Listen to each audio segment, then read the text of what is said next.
Okay, so that Walpurgis trailer was fun, like really fun and really good as well. I feel like this is one of those trailers where I could have had a free video on, but I decided against it because I'm lazy. But ignoring that, with the celebration of a new Walpurgis coming after 6 months, Jesus Christ, that was so long ago, I will talk on the actual main focus on the Walpurgis, aka the magical girls. Yippee! Now, the Walpurgis only focuses on 2 of them, but this video will focus on all of them, cause why not? Which are the Queen of Hatred, the Knight of Despair, the King of Greed, the Servant of Wrath, and the Jester of Nihil. And man, all 5 of them are quite cool in their own ways, and are also quite flawed as well. So let's get this video started with the popular one. O-01-04, or the Queen of Hatred, is a WoW level abnormality and the first magical girl in LobCorp. She is your classic looking magical girl that a bunch of people will relate them to. The Queen of Hatred is not only classic looking by design, but also through what she does. Her want to protect the world is unrivaled, even by some of her sisters. Becoming a hero and defeating bad guys are her passion, which is a lot of the reason why Don Quixote has both the ego in the name of love and hate, and the ID, which has the ego suit. Dawn also wants to become a famous fixer that protects others, following her passion,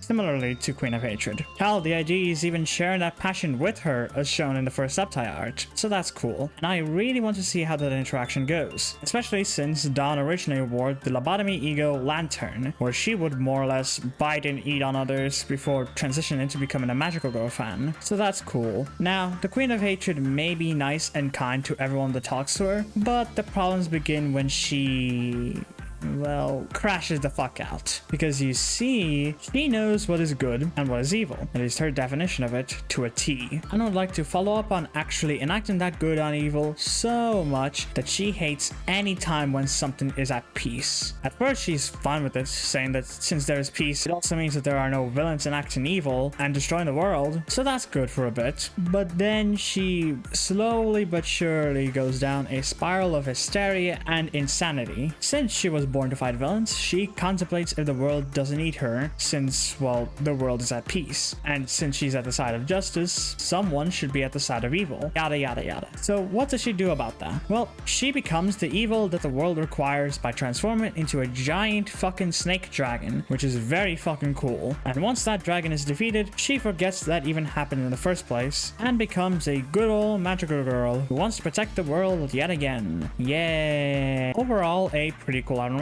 I can talk more on her, such as the Arcana moves that she has, and how she considers her villains as Arcana, and the whole Arcana slave chant being a Slayer's reference, which I don't know anything about because I never watched a Magical Girls show. Well, I guess the closest thing that I have watched is Recreators, which has nothing to do with Magical Girls, but it does have a Magical Girl as a character. And man, what a fun show.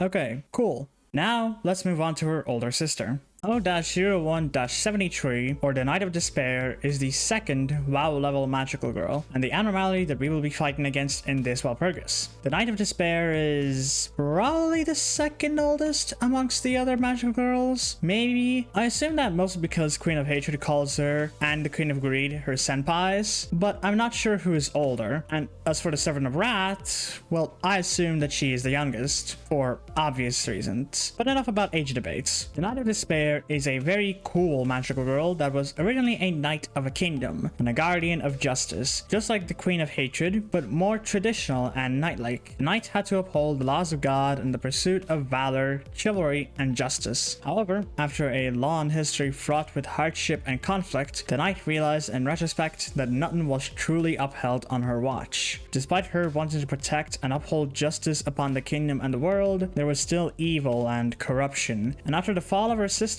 she began to change too. Like them, so many things once thought to be forever constant faced changes and perished. And all that was left was her weathered pride. She still wants to protect others the best she can as a forgotten knight, even if that justice will stab at her multiple times. And if she fails once more, well, she will turn that failure into hatred and sorrow upon the world, sharing it, and turning her swords against those she couldn't protect, in despair and tears, formed by her belief of being unable to protect those that she needs to. The ego, the sword sharpened with tears, is also a pretty cool ego, and is quite fitting for Radiant to have, since Radiant also has her weathered pride after failing to protect others after doing a bunch of things, like killing the debt collector and joining the Eurodivi. So that's cool. I don't think there's any to talk on with this magical girl. I think maybe I'm missing something, but I think that's all there is to her, I guess. Anyways, on to the next one.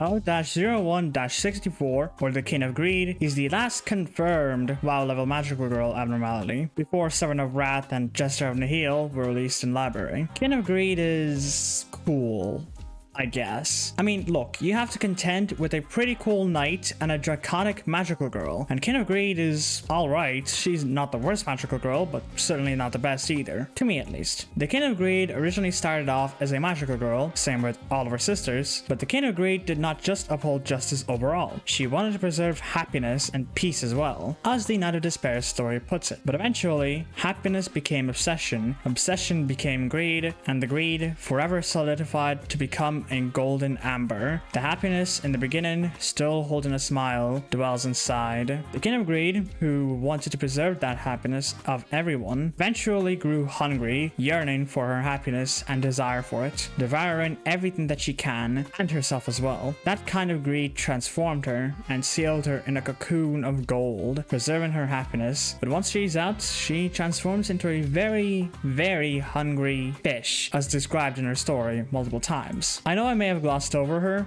but me personally, there isn't much else to talk on with the King of Greed, other than the diary, which explains how desires ruin everything, and the like, which also explains as to how the magical girls have fallen. But that's it, I guess. Alright, the ego. Gold Rush is a pretty cool ego. If we ever get a part 2 of the magical girl Walpurgis, which I can imagine it can happen, but I won't think too much of it, I'd say that either Yisan or Ishmael can have the Gold Rush ego. Yisan was a member of the League of Nine and wanted everyone to be happy, which fits in with the King of Greed, who wanted everyone to be happy as well. But Ishmael also fits because, I don't know, design, obsession, I don't know. I don't know why a lot of her egos have relation to obsession, by the way, and that's it. Aren't there better concepts that Ishmael has other than obsession? I don't know, but I feel like one of those two could have Gold Rush, so that's something. Anyways, time for what I believe to be the youngest and the last magical girl before Nihil. The Servant of Wrath is an abnormality first introduced in the now non-canon Wonder Lab, but was then released canonically in Library Arena. The Servant of Wrath is interesting. This magical girl is essentially kind of like a judge. She valued fairness and justice more than anything else, but she also was a bit lonely and desired a friend, to trust someone, essentially. Remember the diary mentioned how desires can cause others to fall? Wink wink. So she invited over a hermit and abandoned her need of fairness. He was a bit friendly and wanted to become the magical girl's friend, so she eventually began sharing knowledge with the hermit, an enemy of her realm, becoming friends with her in secret. But then, after sharing that information, the two met at last. The hermit brought countless minions to destroy the servant's world. The servant was betrayed after abandoning her principles and ingeniously trusting someone with her whole heart. Now, she's dominated by the anger towards herself for what she had done. Essentially, after she shared information and the hermit betrayed her, she became extremely angry to the point that she grew to hate everything and everyone around her, succumbing to blind rage. Okay, it's the ego, blind rage. This one is kinda sad and relatable to some people. Inviting someone to your life and sharing knowledge and like to have a friend, but then be paid back with betrayal and sadness. It's kinda sad, don't you think? Now, the blind rage ego, I feel like Sinclair would have that ego, guaranteed. Sinclair invited Cromer to his life to become a friend, shared information on his family, invited her to his home, and in exchange, she killed his family. And thus, Sinclair wanted to beat Cromer to a bloody pulp. It's very obvious that this ego would fit Sinclair the most.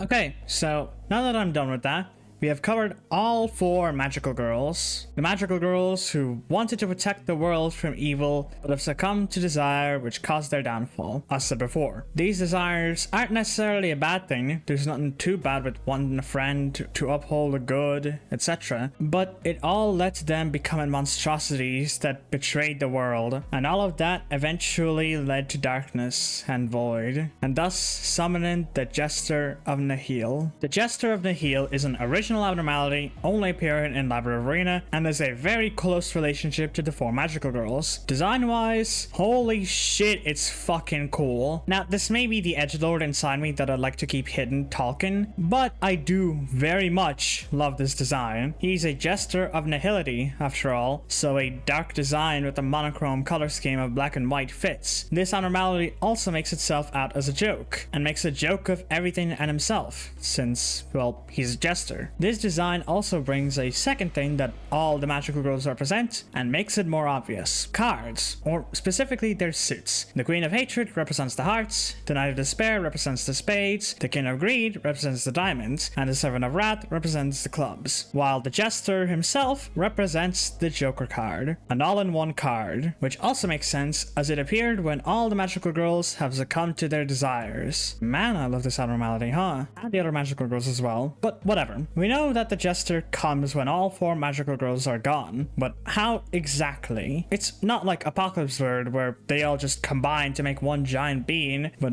rather it just appears. Maybe, kind of, I don't know. The Jester retraced the steps of a path everybody would have taken. The Jester always found itself at the end of that road. There was no way to know if they had gathered to become the Jester, or if the Jester had come to resemble them. So does that mean that it has been summoned? Well, it most likely has been summoned, since Wonderlab also has this happen when the 3 magical girls escaped and failed. Wanted to start a summoning ritual and failed because the Servant of Wrath didn't escape as well. But because Wonderlab is not canon anymore, the chances of that happening has lessened. But it's not impossible since Labyrinth Arena exists, with the 4 statues that represents the magical girls that have succumbed to their desires. Petrified Hate, Ossified Despair, Fossilized Greed, and Lapidified Wrath. And the Abnormality page next also kind of shows that as well. Then again, it's kind of impossible to think of the correct answer since the Jester himself is also quite confused on how it was made, but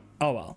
Now, it kind of makes sense as to why he exists in the first place. Magical girls' innocent desires of being happy or wanting to protect others or having a friend that have eventually been corrupted by the world itself has made the Jester of Nihil. The magical girls were made to fight against the evil of the world, leaving almost no chance of having something that they want. And when they do get a chance of going the path of desire, they are punished with a corrupted version of it. The desire to be good by the magical girl of love turned itself evil because of a lack of evil, and if there's no evil, then there can't be good either. The magical girl of justice wanted to protect everyone that she can, but because of the fact that she couldn't protect those people, she has fallen into despair and caused herself to share that sorrow that she couldn't handle on her own. The magical girl of happiness, who protected peace and happiness of everyone, eventually yearned for that happiness herself, with it growing more and more from a mere desire to greed itself. She wished for an infinite amount of it because she couldn't have that herself. And the magical girl of courage, who devoted herself in being an impartial judge and wanted balance, had betrayed that devotion with the desire of a friend who would make use of her and betray her, causing the magical girl to succumb to wrath, hating both her friend for manipulating her and herself for allowing that to happen, for attempting to make a friend. Once all the magical girls have succumbed to their desires, corrupted by the world, they have gone down a path that had nothing but darkness and void at the end of that path, eventually creating the Jester of Nihil, who has no one to guide it. Since it exists at the end of that path,